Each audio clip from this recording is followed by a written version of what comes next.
বিধানসভার অধিবেশনে ধুন্ধুমার কাণ্ড সোমবারেও। রাজ্য বিধানসভার অধিবেশনের শুরুতে বিজেপি এবং তৃণমূলের বিরোধে সোমবার কার্যত অচল হয়ে যায় বিধানসভা। বিরোধীরা রাজ্য সরকারের বিরুদ্ধে স্লোগান দিতে দিতে বিধানসভা থেকে ওয়াকআউট করেন।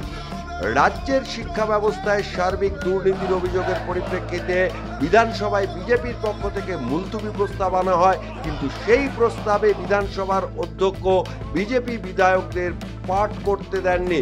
স্পিকার বিমান বন্দ্যোপাধ্যায় যুক্তি দেখিয়ে বলেন, বিষয়টি যেহেতু আদালতের বিচারাধীন, তাই সেই বিষয় নিয়ে বিধানসভায় কোনো মুলতুবি প্রস্তাব আনা যাবে না। স্পিকারের যুক্তি শুনে কার্যত ক্ষোভে ফেটে পড়েন বিজেপি বিধায়করা। শাসক এবং বিরোধী বিধায়কদের স্লোগান পাল্টা স্লোগানে বিধানসভা যখন উত্তাল, তখন সবাই উপস্থিত রয়েছেন মুখ্যমন্ত্রী মমতা বন্দ্যোপাধ্যায়। বিধানসভায় গন্ডগোলের অভিযোগে বিজেপি বিধায়ক মনোজ ওরাওকে স্পিকার সাসপেন্ড করে মার্শাল দিয়ে সভা থেকে বের করে দিতেই ধুন্ধুমার কাণ্ড বেঁধে যায়। মাঝখানে দাঁড়িয়ে একটি অ্যাডজার্নমেন্ট মোশন ভারতীয় জনতা পার্টি পরিষদীয় দলের পক্ষ থেকে রাখা হয়, সেটাকে স্পিকার সাহেব রুলড আউট করেন। তাই নিয়ে আমরা বিক্ষোভ দেখিয়ে ওয়াকআউট করেছি। স্পিকারের যুক্তি শুনে ক্ষোভে ফেটে পড়েন বিজেপি বিধায়করা। শাসক এবং বিরোধী বিধায়কদের স্লোগান পাল্টা স্লোগানে বিধানসভা যখন উত্তাল, তখন সবাই উপস্থিত রয়েছেন রাজ্যের মুখ্যমন্ত্রী মমতা বন্দ্যোপাধ্যায়। বিধানসভায় গন্ডগোলের অভিযোগে বিজেপি বিধায়ক মনোজ ওরাওকে স্পিকার সাসপেন্ড করে মার্শাল দিয়ে সভা থেকে বার করে দিতেই যেন আগুনে ঘি পড়ে যায়। বিধানসভায় যখন শিক্ষকদের বিষয়টিকে হাতিয়ার করতে চাইছে রাজ্য বিজেপি, তখন বিধানসভার বাইরে সল্টলেক কিংবা কলকাতায় চাকরিহারা শিক্ষকদের অনশন কিংবা বিক্ষোভ কর্মসূচি শুরু হয়েছে। একটি অ্যাডজার্নমেন্ট মোশন দিয়েছিলাম আমরা যারা শিক্ষক বিধায়ক আছি তাদের বেশ কয়েকজন, আমি ছিলাম, উদ্রাই চিতু ছিল, আমাদের কমলাকান্ত হাসদা ছিল, মনোজ ওরাও, নাদিয়ার চাঁদ বাউরি সহ আরও আমাদের শিক্ষক মহাশয়রা ছিলেন।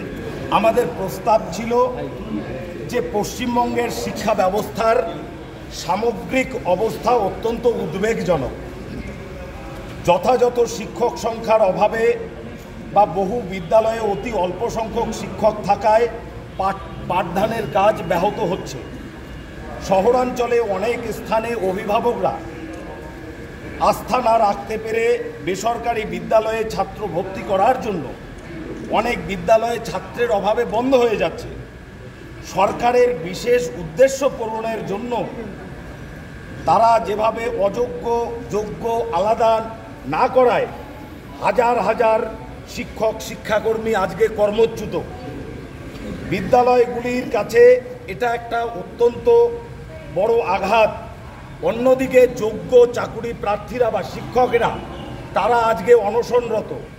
এর পাশাপাশি পার্শ্ব শিক্ষকরা আজকে বহু বিদ্যালয় সচল রাখতে সাহায্য করছে, কিন্তু তারাও তাদের পরিশ্রমের মর্যাদা পাচ্ছে না।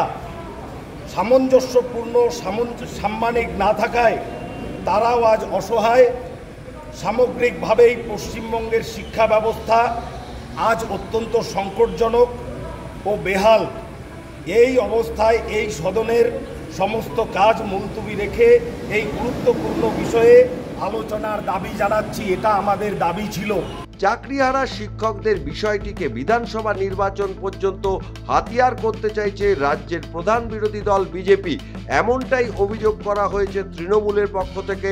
তৃণমূলের বক্তব্য, রাজ্য সরকার সুপ্রিম কোর্টের নির্দেশ মেনে বিষয়টি সমাধানের চেষ্টা করছে, আর বিরোধীদের পক্ষ থেকে সমাধানের বদলে বিষয়টি নিয়ে অযথা রাজনীতি করা হচ্ছে। যুক্তি আর পাল্টা যুক্তিতে বিধানসভা সোমবার সারাদিন সরগরম ছিল, যদিও আজকে বিধানসভায় এই বিক্ষোভে দেখা যায়নি রাজ্যের বিরোধী দলনেতা শুভেন্দু অধিকারীকে।